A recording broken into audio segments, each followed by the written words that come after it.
वालेकुम, मेरा नाम अदनान रज़ा ख़ान है।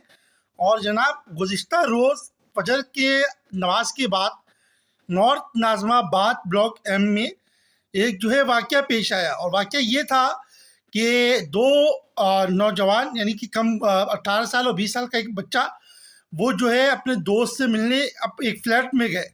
नॉर्थ नाज़िमाबाद ब्लॉक एन से ब्लॉक एम में एक फ्लैट में मिलने आए।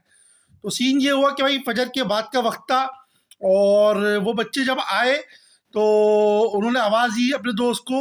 दोस्त का इंतज़ार कर रहे थे। इतनी देर में जो है उन्होंने देखा कि सादे लिबास में मलबूस एक बंदा हथियार लेके आ रहा। तो वो समझे कि डकैत थे। वो जो है भागे। जब वो भागे तो पीछे से उसने फायरिंग की है और वो बच्चे ज़ख्मी हो गए।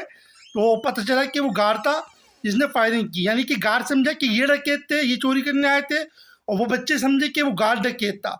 तो ये पोजीशन है इस टाइम पर कि एक दूसरे से लोग खौफ खाए में।